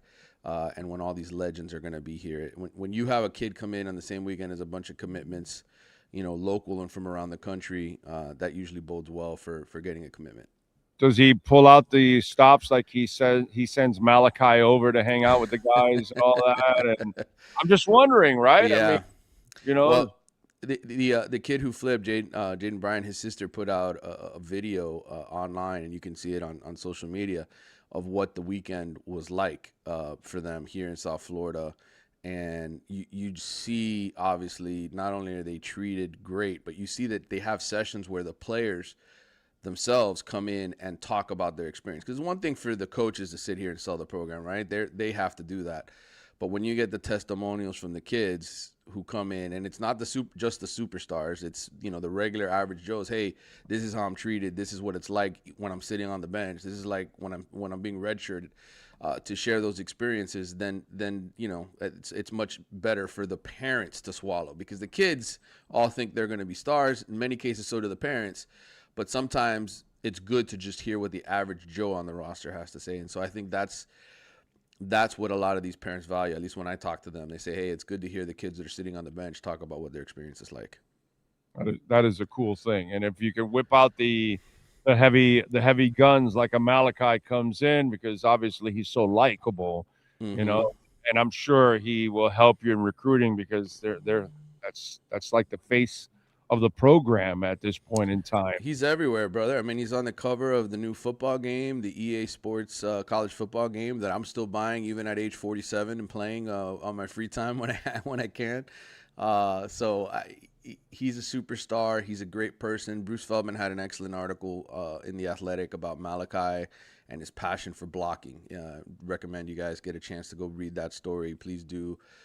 Bruce is a special individual who's written books, Cane Mutiny, and gets special access all the time, being a great TV reporter as well as a great writer, and I recommend you read that story. All right. I don't know if you have a vote, but Vilma, Dorsey, and Coker are on the list for College Football Hall of Fame. Anybody making it? I don't have a vote. I would think that Larry Coker and Dorsey would probably get the first nods to get in there. But, it just sort of depends on who else is running year to year to year. I think you have, a 10-year window to get into the College Football Hall of Fame before it expires. I think that's what it was, if my memory serves. One of them will get in for sure. I mean, look, it's been 25 years now since that amazing national championship team was put together. It seems like this would be a smart idea for the Hall of Fame to include somebody from that class. Benny Blades, Don Bosler, Andy Gustafson, Jack Harding, Ted Hendricks, Jimmy Johnson, Russell Maryland, Vinny Testaverde, Gino Torretta, and Arnold Tucker. are all people that are already in the College Football Hall of Fame. Have you been there, by the way? It's a great experience if you haven't Oh, in been. Georgia? Yeah. Yeah, in Atlanta. Great Hell place. yeah. When I used to go for the SEC media days, and when we had it in Atlanta, obviously, because they also had it in the what's the other city that they had it in? Oh, before Atlanta, I forget where it was. Oh, I'm sorry. No, wait a minute. Not the ACC, the SEC. I was going talking about the SEC media days? SEC media days were in Atlanta, and because we also had it in Hoover, Alabama. But they did it in Atlanta for a couple of years, and when I was lucky that I went to Atlanta, dude, I went right to the college. You know, you have to go to the Coca-Cola factory, and you got to go to the College Football Hall of Fame. I mean, you know, that's like automatic right there. You know, and the Chick-fil-A a whole lot while you're there, while you're out there. you got to go to the Coke Hall of Fame, bro. Come on. You know? When you pray at the altar of it, you got to go because that is the home of it. But yeah, I didn't see a Chick-fil-A Hall of Fame, but you know, they sponsor everything in Atlanta, brother. Yeah, that's actually a really cool downtown. Oh, it is. It's very walkable. It's actually really, really cool the way they've got everything structured. Everything's pretty close and in walking distance. So yeah, I went to the College Football Hall of Fame, man. That was really, really cool. But I had to ask you that because they're all three deserving of being in the College Football Hall of Fame. You know what I'm saying? Absolutely. Yeah. And they'll get it in there. It's whether or not, I mean, this is again, the 25-year anniversary of that national championship team. So I would assume a few of them, if not all three, get in as part of that group. Yeah. Let's hope so. All right. What do you got going on this weekend so folks can check you out? Well, my editors are giving me these fun off-season assignments where I'm having to sit there and write about all 68, 69 Power 4 teams. I just came out with the best, recruiting find in the last 10 years for every single one of those programs. This week, I'm doing my favorite off-season move for every single one of those programs. I got to tell you, brother, it was really hard to find one for Florida State. All right. Wow. Some of these teams, Boston College, I mean, some of these teams are really down in the dumps in terms of just struggling, you know, in every facet, right? Losing players, not doing well on the recruiting trail. So next week that'll be coming out. And then I got another project they got me on. I mean, this is, it's fun. I'm only writing 1 or 2 stories a week when I'm in this project phase, you know, but I'm getting a chance to do some cool stuff.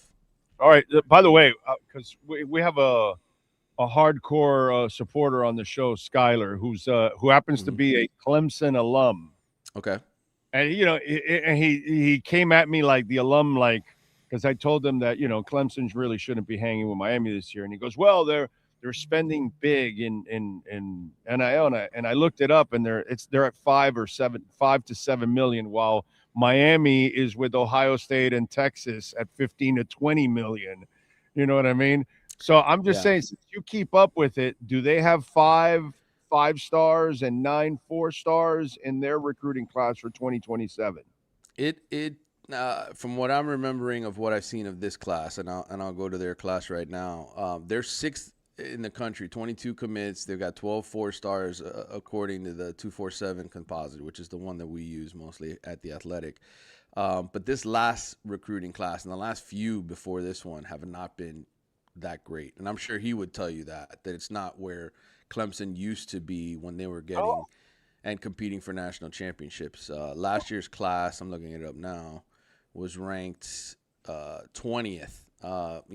Clemson was a national championship contender under Dabo Swinney for several years. And, you know, yes, they won the ACC championship 2 years ago and made the playoff, but last year was a real disappointment.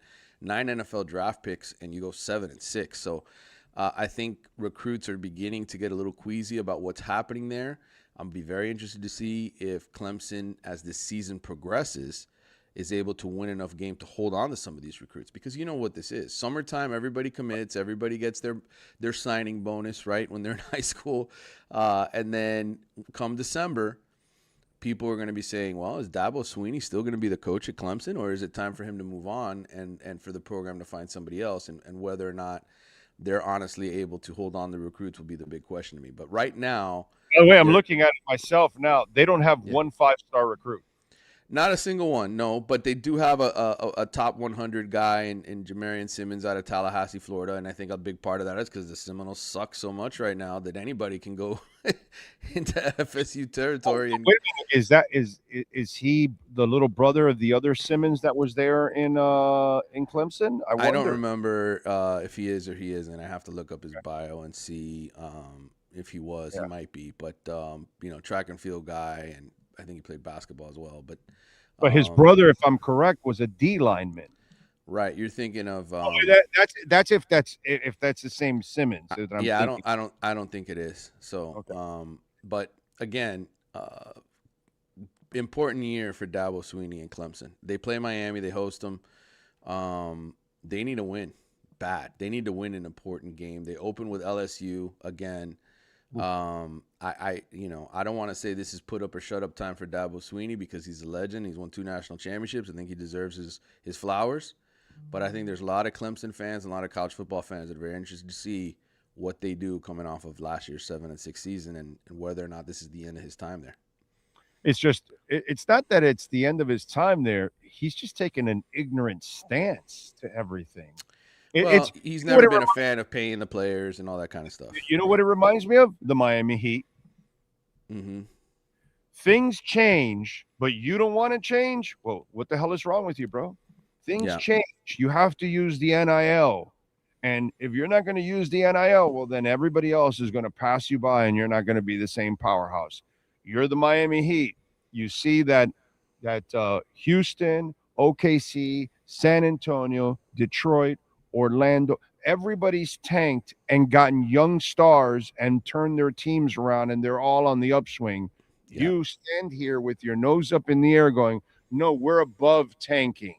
But the aprons and everything else have limited you from doing things the way you used to do them because it's so penalizing now. You can't do it anymore. And plus the stars aren't available. So the way you used to do things doesn't work in the NBA, and you refuse to change.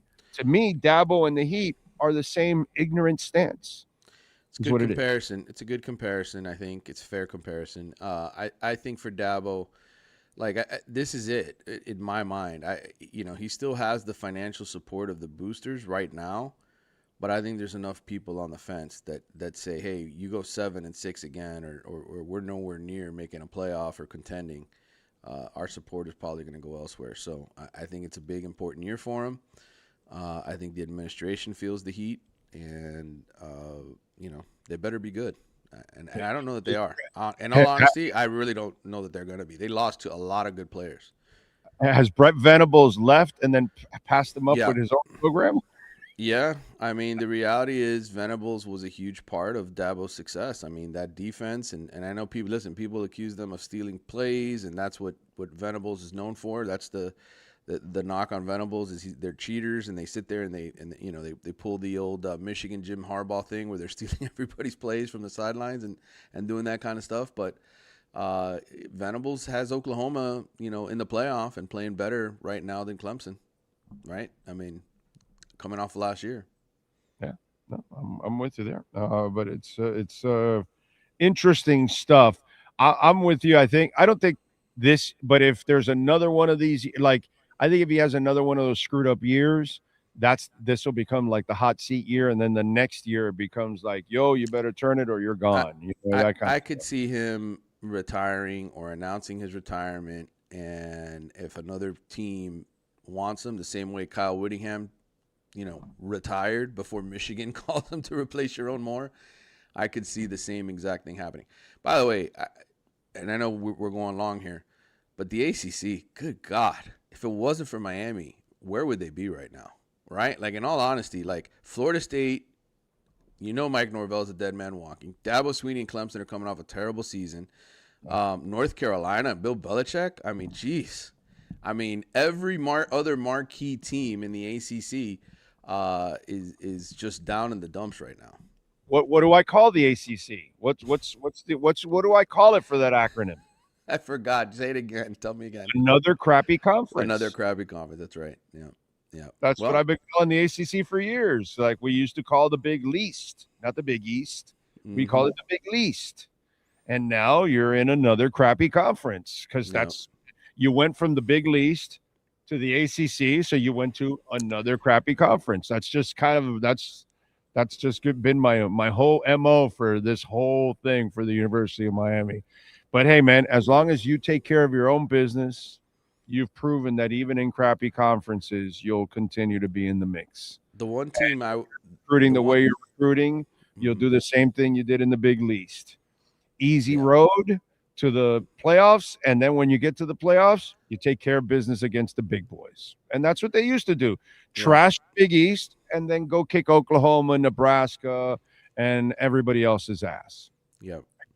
The one team I'm kind of very interested to see what happens is Cal, because I think Ron Rivera and Tosh Lapoy are doing an unreal job. If you look at California the way it is right now, yes, USC, they spent a lot of money on their coach, and they're trying to fix things and bought the #1 recruiting class in the country this last year. But Tosh Lapoy is a guy who is a Cal guy at heart. Rivera is a Cal guy at heart. To me, the entire state is there for the taking.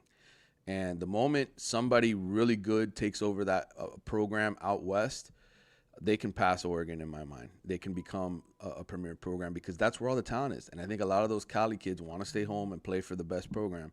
I would watch out for Tosh Lapoy, man. He's a really good recruiter. They've got a star quarterback in the Kiwe Sagatopule kid. Super, JKS is what they call him. Really talented guy. I think Cal is a team to watch out for. I have a soft spot in my heart for Ron Rivera. Before he became a head coach, when he was an assistant or a coordinator, every year he and I would get together at the combine, sit down for a couple of hours and talk football and smoke cigars. One of the best human beings on the planet, bro. Hey, this is Ron Rivera, head coach of the Carolina Panthers. You listen to the Big O Show, my cigar buddy. I love Ron Rivera, so I always pull for him because he's always been good to me over the years, and he's a good human being on top of all of that. Can't pull for him when he plays the Canes, but I'm not surprised that he's doing a good job out there. I had not heard that he was doing a good job out there, since I don't necessarily follow it, so it's good to hear. That's why I'm here, brother. I'm here to provide the national perspective, not just the hometown one, and to give you guys different things to think about. So it's good. I like Ron, man. Good dude. Yeah. Good dude, man. Good dude. And he's fought through a lot of stuff personal too, on top of all of it. So, all right, what do you got going on in the Athletics so folks can check you out, my friend? Yeah, check out that story I'm working on for next week, which is the best offseason move for every Power 4 team. I think at some point here I'm going to do another podcast, the Wide Right Pod. I haven't done one in a while, so I got to sort of catch up with everything going on in recruiting. But it's what I got going on right now, brother. And pretty soon I'll be going on a nice little vacation out to Cali, hitting Vegas. Going to be having a good time here at the beginning of July. So, enjoying my summer break. Say hi to Mendoza for me when you're in Vegas, right? I will. I'll be sure to hook up with him. All right. Follow him on Twitter at Manny_Navarro X, whatever the hell you want to call it. Manny, have a great weekend, my brother. I appreciate you immensely. Same here, man. Take care. Just one place sold the most Acura models in the last 18 years. Acura of Pembroke Pines. Drive the new Acura ADX. Only $289 a month during our 18th anniversary sale.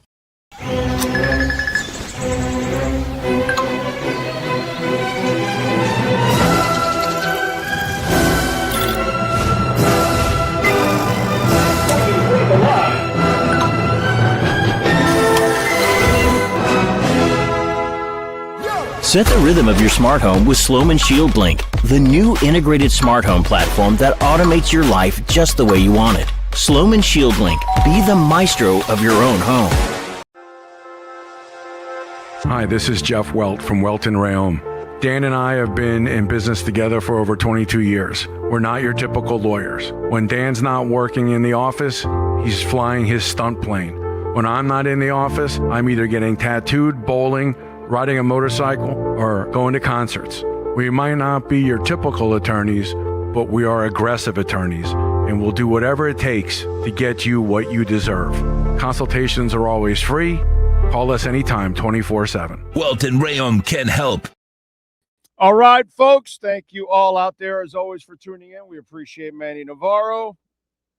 Don't forget to visit our friends at Toyota of Hollywood. And, folks, with gas prices, and it probably is going to get worse because our reserves are running really low.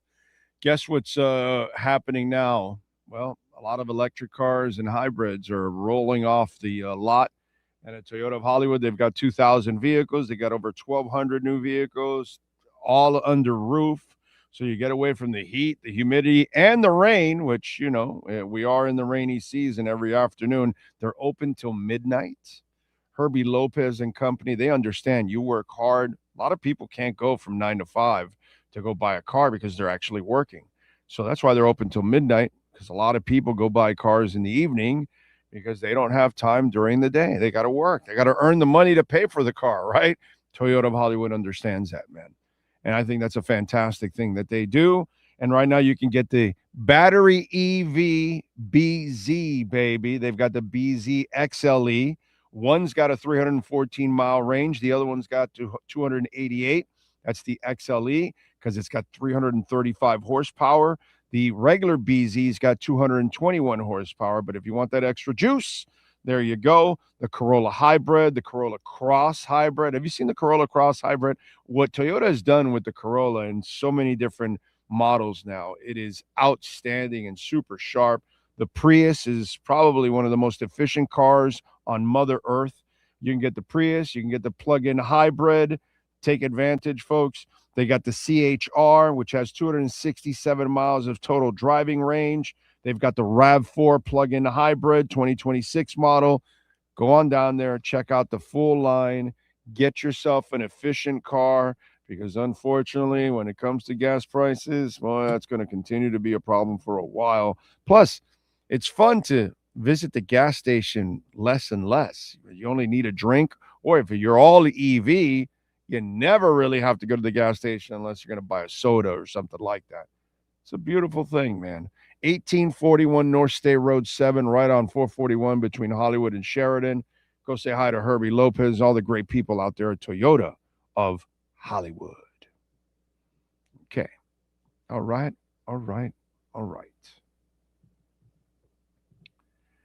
See, what else do we have going on? Why don't we do this? Let's go to birthdays. Let's go to musicians and entertainers born on June 5th. We start off in 1979 with Pete Wentz, the bassist for Fall Out Boy. And we move over to Richard Butler, singer with the Psychedelic Furs. Can't wait for them to reschedule their tour dates once the bassist recovers, and hopefully we get to see the Psychedelic Furs again. Born in 1956. Happy birthday to Richard Butler. Kenny G, the saxophonist. Kenny Gorlick, born in 1956. Nico McBrain, the great Nico McBrain, born in 1952, drummer for Iron Maiden. He has now retired, unfortunately, but he is still doing his own thing, by the way. You can see him locally at times performing. What else? Celebrating birthdays today. Frank Ellersmith from the Australian rock band Air Supply. They're a rock band, Air Supply. Born in 1947, by the way, for Frank. Let's see who else celebrating. Tom Evans, musician from Badfinger, born in 47. Freddie Stone from Sly and the Family Stone, born in 46. Michael Davis, kick out the jams, mother effers! From MC5, Motor City 5, the Detroit rock band, which formed in 1964 and is more influential than you'll ever know. Most people don't even know who the MC5 is. And most people don't understand that they may have been the first to influence a little heavy metal and a little punk rock. in their music. Yeah, MC5. Go back and check it out. They just don't get a lot of attention overall because they were kind of a raw band, dude. But they were ahead of their time when you start to think about how music evolved, especially on the rock, on the metal and punk side. If you go back and listen to MC5, you'll hear elements of that in there. It's pretty cool stuff. Let's see who else is celebrating birthdays. Now, let's move over to famous people. And sometimes there are a couple of musicians on this list because they slipped and didn't make it on the other list. And on this list, remember, if we don't give you an age, that means, unfortunately, they have passed away. Furniture maker Thomas Chippendale, born in 1718. You would think he's the guy that started the strippers. But no, he's a furniture maker, Thomas Chippendale. Mexican revolutionary Pancho Villa, born in 1879. Orale. I mean, do you have to, like, is it automatic when you got it, when you say Pancho Villa? You can't say it like, you can't say Pancho Villa. You got to go Pancho Villa. Orale. Come on, ese. You know, all of a sudden you got to get a little Mexican, right? Is that what it is? That's the only way you can pronounce that name. Born in 1878. Shoemaker Salvatore Ferragamo, born in 1898. These are some big people here. Poet Federico Garcia Lorca, born in 1898. Telling you. Writer Margaret Drabble. She just was dribbling around everywhere. Dribble Drabble, Margaret. Born in 1939, she's 87. She's still with us. New England Patriots owner Robert Kraft, born in 41. He's 85 today. Bunch of rappers gave him a brand new Bentley. Did you see that the other day? U.S. Track and Field Hall of Fame member Young Carlos, born in 45. He is 81. Financial advisor Susie Orman, born in 51. She's 75. Producer Kathleen Kennedy, born in 53. She's 73. Actor Jeff Garland, born in 62. He's 64. Actor Ron Livingston, born in 67. He's 59. Musician Brian McKnight, born in 69. He's 57. Actor producer Mark Wahlberg, born in 71. He's 55. Musician P. Nutt from 311, born in 74. He's 52. No idea, but anybody named P. Nutt, I got to mention it, bro. Actor Chad Allen, born in 74. He's 52. Actor Nick Kroll, born in 78. He's 48. Musician Harrison Mills from Odessa, born in 89, 37. Musician DJ Mustard, born in 90, he's 36. NFL player Sam Darnold, born in 97, he's 29. And that is it for famous people born on this date. Now let's do this. Let's move over to music history. What happened today on June 5th in music history? Well, in 61, Roy Orbison went to number 1 on the U.S. charts with Running Scared. In 74, Patti Smith recorded her first song, a cover of Hendrix' classic, Hey Joe, where you going with that gun in your hand? In 79, Earth, Wind & Fire released their 9th studio album, I Am, and it features After the Love Is Gone and Boogie Wonderland. In 83, during a 48-date North American tour, U2 played at Red Rocks Amphitheater near Denver. Despite it almost getting canceled due to rain and inclement weather, the Moody concert was recorded and released as U2 Live at Red Rocks under a blood red sky, originally released in 84 on video cassette. The video gained the Irish band further global attention and a reputation as incredible live performers. You got to see that whole concert if you can find it.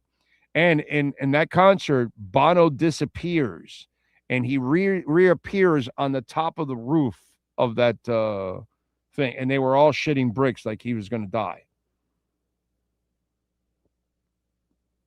Yep. Hell of a concert. If you could find it, I believe it's like 18 songs. I have that live version of it because the one that's out there that only has like 8 or 9 or whatever that they've published, that's not really the whole concert. But you can find the whole, well, I don't know if you can still find it, but I did rip it off of Napster back in the day, and I have it, and I cherish it. Let's see, what else do we have? In 95, Rage Against the Machine went to number 1 on the U.S. album charts with Evil Empire, the album's title taken from the phrase Evil Empire, which was used by former U.S. President Ronald Reagan and many conservatives in describing the former Soviet Union. The album won 96 Grammy Award for Best Male Performance. In 2001, Lucinda Williams released her 6th studio album, Essence. It features Get Right with God.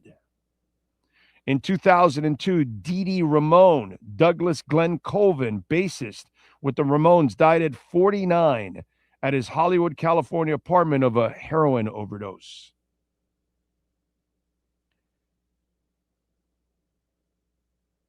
In 2015, Muse released her 7th studio album, Drones. It features Mercy, Dead Inside, Revolt, Aftermath, and Reapers. In 2018, the musical Jagged Little Pill, based on Alanis Morissette's 95 album of the same name, debuted at the American Repertory Theater in Cambridge, Massachusetts. In 2019, Forbes magazine announced that Rihanna was the richest female musician in the world. Riri, baby, making that bank. The singer had amassed a fortune of about $600 million, largely through her music and makeup business. Her Fenty beauty line, launched in 2017, reportedly made $100 million in its first 40 days. Rihanna's wealth put her ahead of Madonna, Celine Dion, and Beyonce. I think she's already passed $1 billion, I think, or something like that. That's allowed her to slow down on music and not be forced to make music to stay so relevant and all that. It's allowed her to enjoy her family and take it a little easier and less pressure because she's been so successful with that Fenty line, man. All right, let's see if there's any birthdays that weren't on the other list, and I did not mention it. Nope, that's it. That's what happened today in music history. All right, there we go, ladies and gentlemen.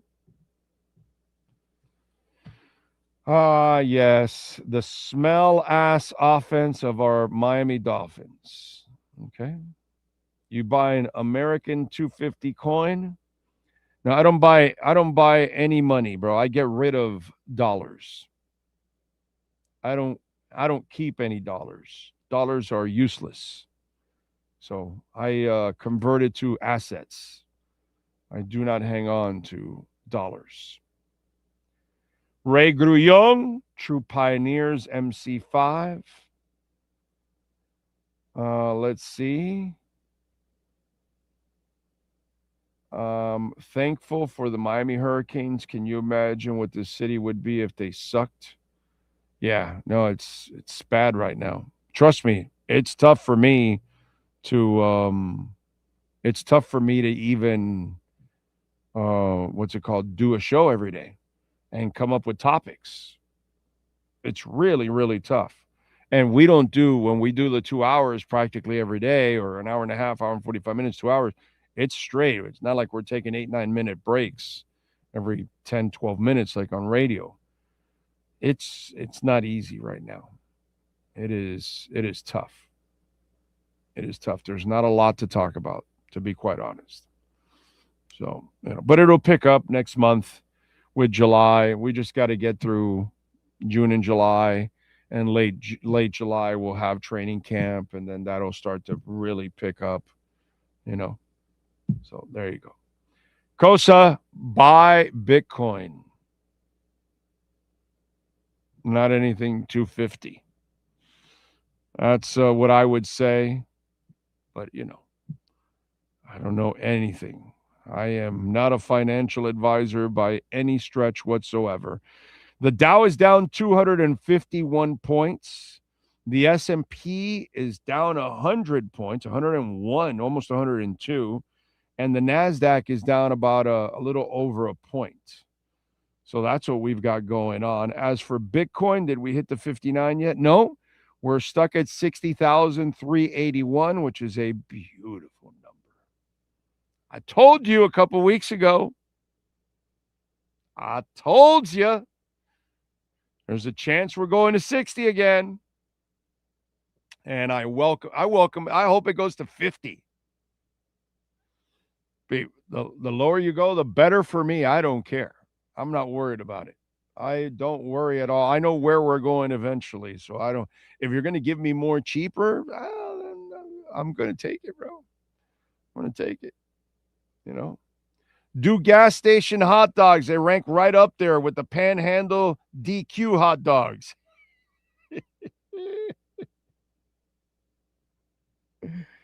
That's my favorite. You know, I stand by those DQ hot dogs. Stand by the porcelain throne is what I stand. Oh, man. All right, let's get to our 3A graphics. Sports calendar. The Miami Dolphins wrapped up their mini camp yesterday. Good news. All 13 draft picks are now signed, sealed, delivered. They're yours. All right. Zach Sealer, Achan, Chris Bell, Taj Washington, and Caleb Douglas did not work out, although Achan did some walkthrough stuff and stretching with the team. Jalen Rieger, the newest wide receiver / returner, he joined the practice. Also, Robert Beal, Carter Warren, Darrell Baker Jr., and Storm Duck did not practice at all. The other guys that I mentioned were at practice but weren't practicing. Only Achan did some stuff. I am wondering, why is Caleb Douglas sidelined? You're a rookie. You just got here. You've dropped passes since you got here. You're already injured too on top of all of that. That's kind of weird. Sador Traore, by the way, made a nice play downfield, showing his pass-catching skills yesterday in minicamp. Last night on the ice, the Hurricanes, they evened up their series at a game apiece against the Knights with a 4-3 win in overtime. Saturday will be game 3 in Las Vegas. Knights minus 110 on the money line. The Hurricanes plus 110 on the money line. Tonight, game 2 of the NBA Finals in San Antonio. The New York Knicks are leading 1-0. They've won 12 straight games. And tonight, the Spurs are favored by 5.5. The over and under is 214.5. Knicks plus 165. Spurs minus 225. Goes without saying, this is a must-win for the Spurs tonight. Is your 3A Graphics sports calendar. If you need custom printing and embroidery, reach out to my guy, Alan Blanco, 786-618-1443. Get that done right away through Zoom, and he'll have that shipped out right away. So if you need shirts, hats, uniforms, whatever you need, call Alan Blanco at 3A Graphics, 786-618-1443. Jamie Zorrilla, good morning to you from San Jose, sir. Hope you have a great day and a great weekend. All right. Let's see. What else do we have going on in the world of sports? Oh, let's see. By the way, it is kind of a joke. I saw, again, we're in the off season, so we'll talk about stupid things like the tush push, silly shit like that, and articles like I saw in the Sun Sentinel with Omar Kelly. Can Jeff Hafley have Dave Wanstad's level of success? Boy, that's reaching for some shit right there. Who the hell wants Dave Wanstad's level of success? I don't. If Jeff Hafley can do that, that's not good enough. That was the problem with Jimmy Johnson and Dave Wanstad and Cam Cameron and Brian Flores and Mike McDaniel and Adam Gase. None of them are good enough. Neither is Nick Saban. I don't know, but let me just remind people, maybe some of the writers need to be reminded, okay? The back end of Shula till now is not good enough. The idea that you may have a winning season or just make the playoffs, yeah, it's about winning a championship. It's about being a contender. Having the success that Dave Wanstad had, are you kidding me? This is the offseason bullshit that's written. This is the offseason bullshit that's talked about. You haven't had an offensive line in decades. All of a sudden, you want to go from not having an offensive line to being the bullies on the block because we're now going to be tush pushing.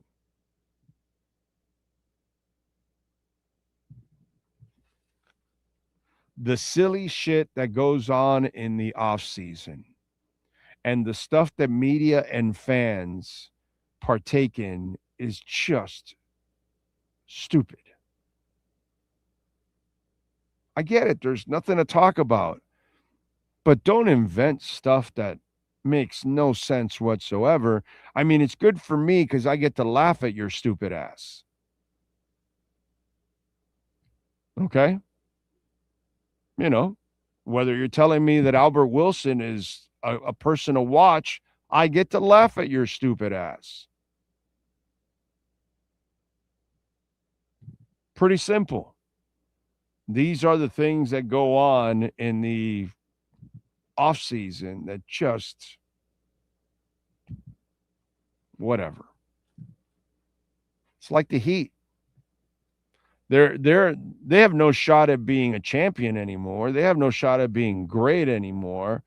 They're so desperate now, and so are their fans, some of them, that they're just hoping to be relevant again, to get out of the play-in just to make the playoffs. I thought it was about parades and championships and banners. When you lower your standards, you talk about having Dave Wanstad's success. That's when you lower your standards. When you're talking about, let's see if we can make the playoffs and not the play-in, you've lowered your standards. And this happens as time goes on of sucking. That's why Dolphins have such low expectations overall. And the Heat fan is getting in that direction because the Heat fan is morphing into the Dolphin fan, because the Heat organization is morphing into the Dolphin organization. They are becoming the same. They're not there yet, but they're getting there. They're working their way to getting to the Dolphins level that they've been at for 30 years. That's where they've been the last couple of years, and they're kind of working on staying there now. The silly shit that goes on. Can Jeff Hafley have Dave Wanstad's success? If that's the goal, you might as well fire everybody now. Because I don't think any of you really want to live for just Dave Wanstad's success. Yeah, no. I'd like a championship before I croak. Making the playoffs or possibly winning a game once in a blue moon, like what the Dolphins do every 8, 10, 12, 20 years. Yeah, no, that's not really what I'm I'm striving for. I'm not striving for Dave Wanstead type success.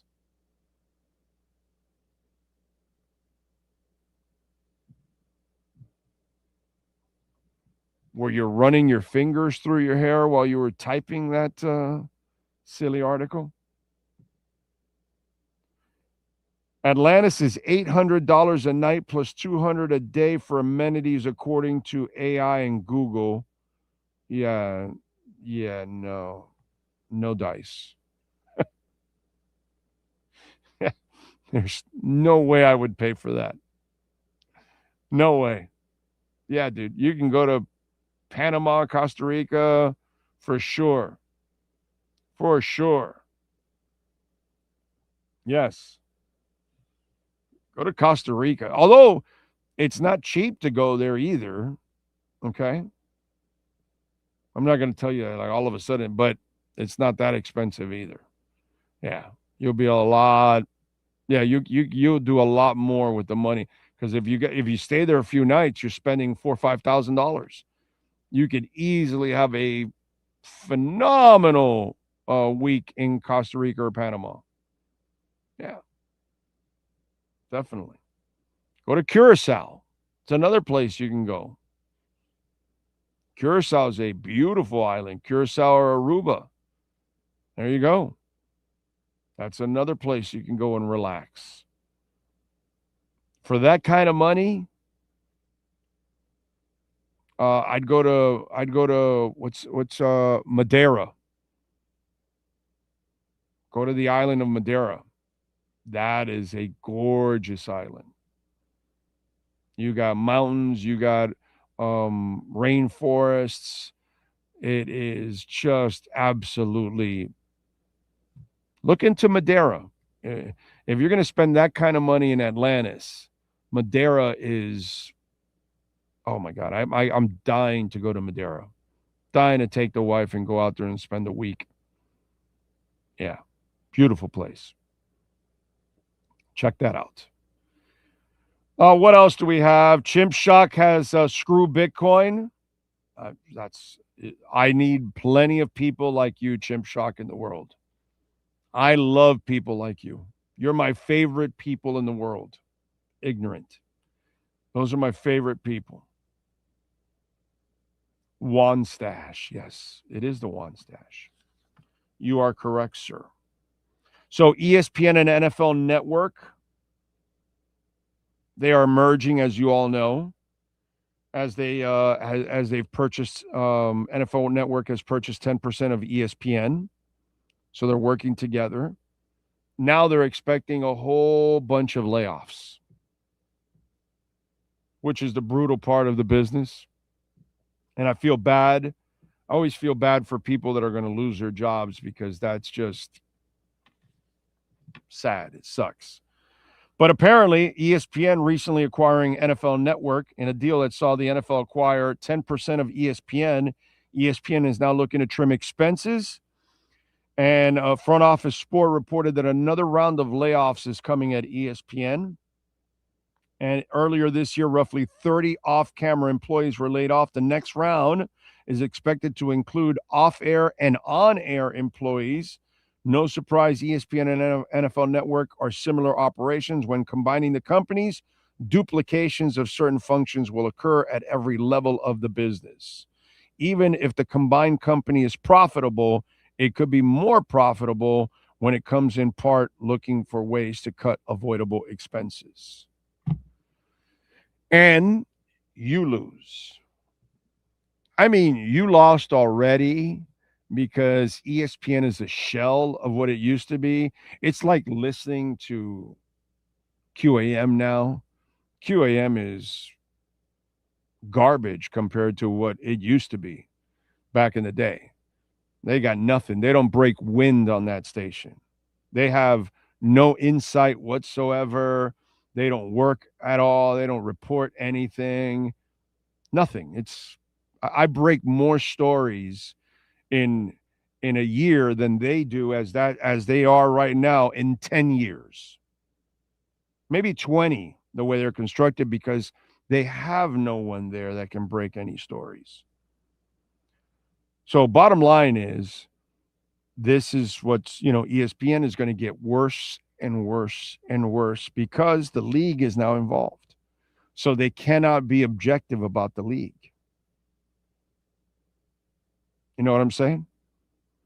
Kind of like when you listen to a radio station that has certain teams that are their flagship, i.e. QAM is a perfect example again. Let's, might as well have some fun at the garbage station. Listen how they talk about the Marlins because it's on their station now. Now they can't trash them for what they are. Now they got to promote them. Can't talk about the team, but they can talk about their promotions or something like that. Now you can talk about how it's fun to go out to a Marlins game and all that. And yeah, but when the Marlins aren't on the station, then they can go uncensored. Because the Dolphins aren't on the station now, they can be uncensored.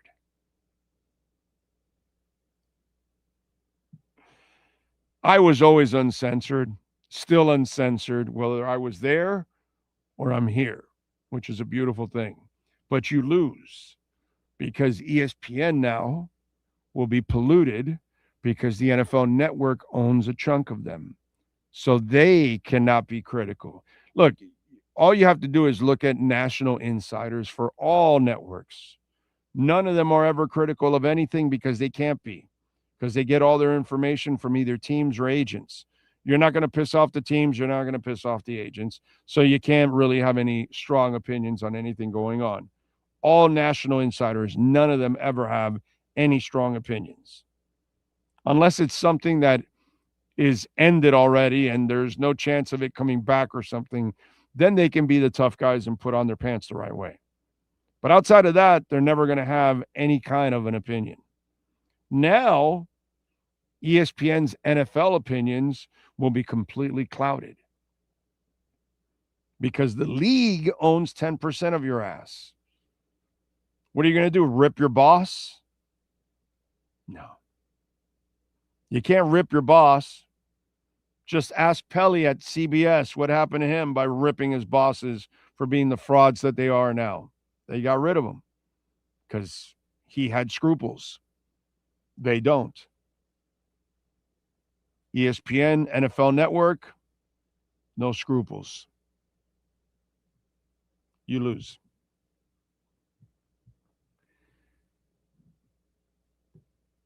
Lenny says, I don't tell people how to be fan, but those who are clamoring for the Giannis trade, don't they see that this will set the franchise back big time? The guy ain't a spring chicken anymore. It's desperation, all that's going on, Lenny. They're blinded. They just want to be relevant, and they don't care about the consequences. You and I, we're like the real smart fans. We sound pissed off and bitter, right? But we're the smart fans because we're pissed off about the way they've been running the team, and now you're going to compound the problem and make it even worse. You see that, I see that. Just like I saw it with all the other moves that they did by not getting rid of Butler on time and all those, and by not getting rid of Tyler, by not trading Powell and Wiggins before the deadline, all these things that they just constantly screw up in. You see it and I see it.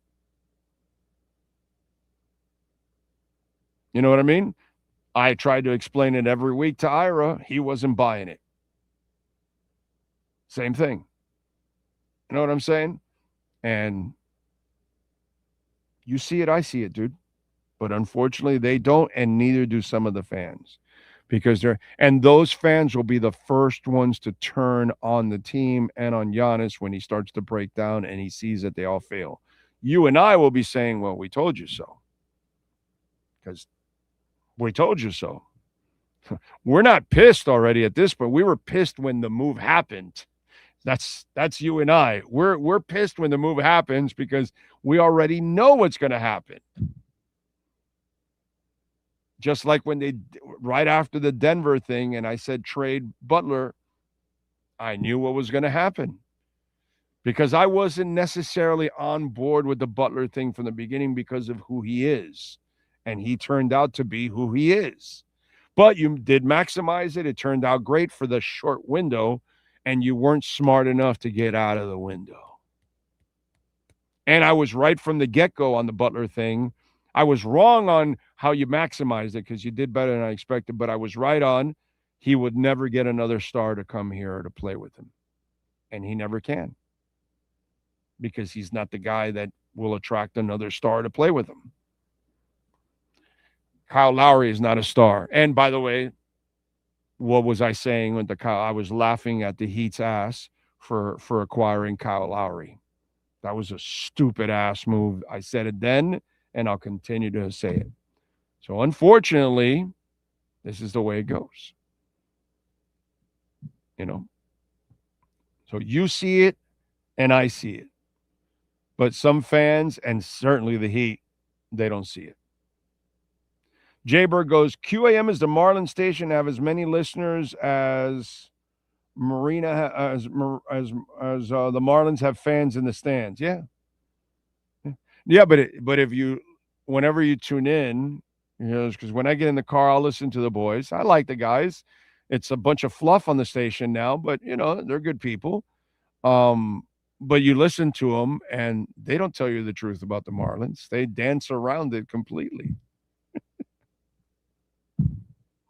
Why? Because it's on their station now. For the Dolphins, they all of a sudden became tough guys when the Dolphins left, and now their pregame is called Uncensored. Because now it's uncensored because they're not on our station anymore. So now our BBs can drop. Now we can have some balls.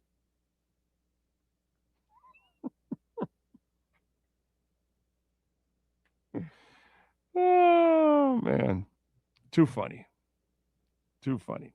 Cash App or Venmo at Cash Big O Show. That is Cash Big O Show. Cash App or Venmo. We're at 60,175. I got a little bag I want to spend, but I'm just going to wait. I'm going to see if we hit the 59 area, and then I'm going to pounce. We're at 60,165. We could do it, man. We could do it. We can hit the 59. Why not? Maybe a little lower than that. The Dow is now down 336 points. The S&P's down 114. And the NASDAQ is down 1.5 points right now. Interesting. Heat all-time best. I would say so. In South Florida, for sure. Butler was awesome, but the Heat was stupid. You had to get rid of him right after the Denver trip to the finals. You know what I mean? You got to know when to get off the gravy train. And unfortunately, they did not know when to get off the gravy train. In fact, actually, the Heat never knows when to get off the gravy train anymore. It's kind of sad. It is what it is.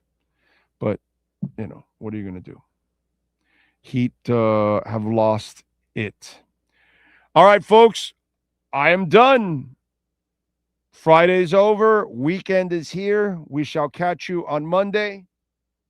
We thank David Furones. We thank Manny Navarro. And especially we thank all of you for tuning in. Thank you for hitting the like button, making a donation. Whenever you do, we appreciate it immensely. We shall see you on Monday morning. Same time, same place, same bat channel.